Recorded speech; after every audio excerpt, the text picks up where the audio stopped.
सास के साथ सोने वाली बहू। रजनी और अमर की शादी को अभी कुछ ही महीने हुए थे। अमर अपनी पत्नी रजनी से बहुत प्यार करता था। शुरू के कुछ दिन तो सब कुछ ठीक ठाक चलता रहा, लेकिन फिर छोटी छोटी बातों पर अमर और रजनी का झगड़ा होने लगा। अरे, तुमने फिर से गीला टॉवेल बेड पर डाल दिया। कितनी बार तुमसे कहा है कि सारा बेड गीला हो जाता है। अरे गुस्सा क्यों कर रही हो? गलती हो गई मुझसे, अगली बार ध्यान रखूंगा। बस हर बार पर बस यही कह के चल देते हो। सारा दिन सफाई तो मुझे करनी पड़ती है ना। देखो रजनी, इस तरह नाराज मत हो। मैंने कहा ना, मैं ध्यान रखूंगा आगे से। और फिर रात के वक्त रजनी अपना बिस्तर उठाकर बेडरूम से बाहर जाने लगती है। अरे क्या हुआ रजनी?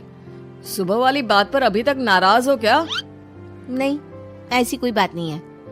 तो फिर तुम अपना बिस्तर लेकर कहाँ जा रही हो? मैं मम्मी जी के कमरे में सोने जा रही हूँ। मम्मी जी अकेली है ना। अरे कैसी बात करती हो रजनी? शादी के बाद लड़कियां अपने पति के पास अपने बेडरूम में सोती हैं। सास के पास कौन सोता है? मैंने कहा ना, मेरा मन कर रहा है इसलिए मैं मम्मी जी के पास सोने जा रही हूँ। अरे रजनी, मेरी बात तो सुनो यार। मेरा भी तो मन करता है ना तुमसे प्यार करने का, तुम्हारे साथ रहने का। ऑफिस से थका हारा आया हूँ और तुम मम्मी जी के पास सोने जा रही हो। देखो, मुझे आज अपनी सास के पास सोने का मन है और मैं जा रही हूँ। इतना कहकर रजनी अपनी सास के साथ सोने के लिए उनके कमरे में चली जाती है। रजनी बेटा, तुम यहाँ? मम्मी जी, क्या मैं आपके पास सो सकती हूँ? हाँ हाँ बेटा, क्यों नहीं, क्यों नहीं, बिल्कुल सो सकती हो। लेकिन सब ठीक तो है ना? अमर के साथ झगड़ा हुआ है क्या? नहीं नहीं मम्मी जी, मैं रोज रोज इनके साथ उस कमरे में सोकर बोर हो चुकी हूँ।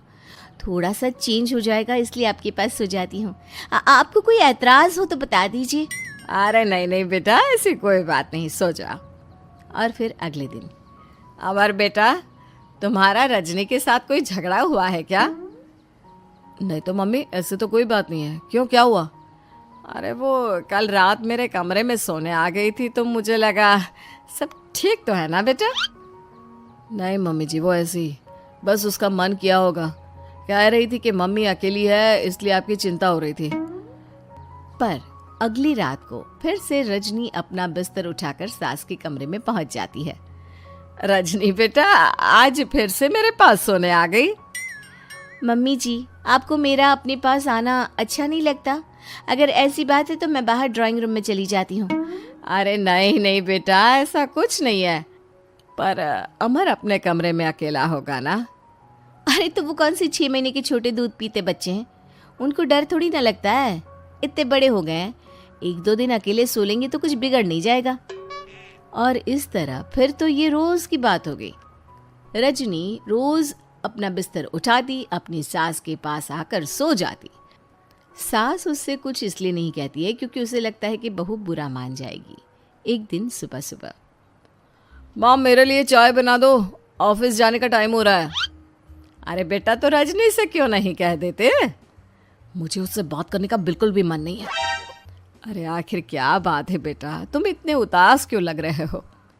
देखो ना माँ, आजकल रजनी का बिहेवियर मुझे कुछ समझ में नहीं आ रहा। रोज रात को आपके पास आकर सो जाती है। अगर उसे मेरी परवाह नहीं तो मुझे भी कोई फर्क नहीं पड़ता। अमर गुस्से में ही घर से ऑफिस चला जाता है। ये देखकर सास बहुत दुखी हो जाती है। और फिर अगले दिन, मम्मी जी, मैं आ गई आपके पास सोने। हाँ बहू, सो जाओ। पर वो क्या है ना, आज मेरा पुरानी फिल्में देखने का बड़ा मन कर रहा था। कोई बात नहीं, सो जाओ, मैं पिक्चर देखती रहूंगी। ठीक है मम्मी जी। रजनी की सास तेज आवाज में अपने कमरे में टीवी चलाकर रखती है।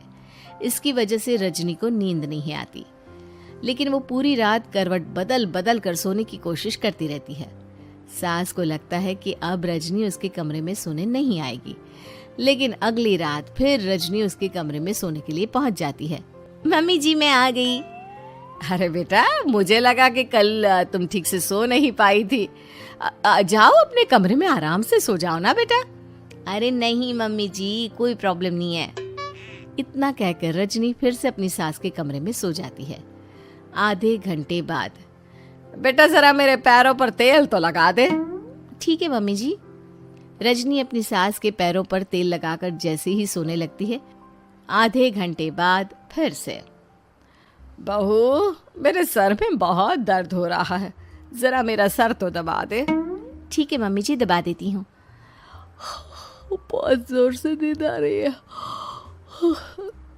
अपनी सास का सर दबाकर रजनी फिर से सोने की कोशिश करती है, पर आधे घंटे बाद फिर से। अरे बहू, बड़ी जोर से प्यास लगी है बेटा, जरा किचन से पानी तो लेकर आ। अरे मम्मी जी, जैसे ही नींद आने लगती है आप कुछ मांग लेती है। रजनी चुपचाप जाकर किचन से पानी लेकर आती है। इस तरह रजनी की सास पूरी रात हर आधे आधे घंटे पर उसे किसी न किसी बहाने से जगाती रहती है। रजनी परेशान हो जाती है। सास को लगता है कि इस बार वो उसके कमरे में सोने के लिए बिल्कुल नहीं आएगी, लेकिन अगली रात फिर से रजनी वहाँ पहुँच जाती है। मम्मी जी, आज मैंने आपकी दवाई, पानी सब कुछ लाकर रख दिया है। अब आप प्लीज़ चुपचाप सो जाइएगा और मुझे भी सोने दीजिएगा। देखिए, 2 रातों से ना मैं सो ही नहीं पाई हूँ। अच्छा ठीक है बेटा, सो जा। थोड़ी देर के बाद रजनी की सास बहुत ज़ोर ज़ोर से खर्राटे लेना शुरू करती है। खर्राटे इतने तेज़ होते हैं कि रजनी के कानों में दर्द होने लगता है।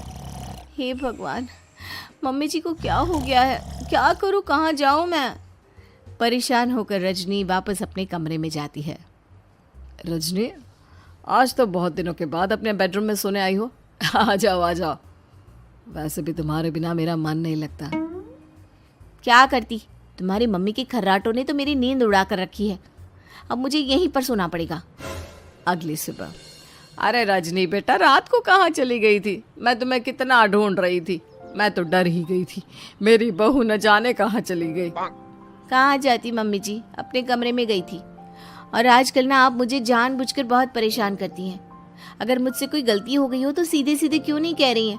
3 रात हो गई है, मुझे ठीक से नींद भी नहीं आती। रजनी, ऐसे क्यों बात कर रही हो? मम्मी ने क्या कर दिया? आप अपनी मम्मी से क्यों नहीं पूछते? मैं बहू हूँ तो क्या इसका मतलब ये है कि दिन भर काम करो और रात में भी चैन से ना सो? रजनी बेटा, बड़ी नादान हो। इसीलिए तो जानबूझकर मैं ये सब कर रही थी, ताकि तुम अपने पति के पास जाकर अपने बेडरूम में सो जाओ। शादी को सिर्फ 6 महीने हुए हैं और तुमने मेरे कमरे में आकर सोना शुरू कर दिया। यह तुम्हारी शादीशुदा जिंदगी के लिए अच्छी बात थोड़ी ना है बेटा। मम्मी, तो क्या आपने जानबूझकर ये सब किया था रजनी को समझाने के लिए? अरे तो और क्या करती? दुनिया की पहली बहू है ये, जो पति को छोड़कर सास के साथ सोने चली थी। इसीलिए मुझे इसके लिए थोड़ा बुरा बनना पड़ा।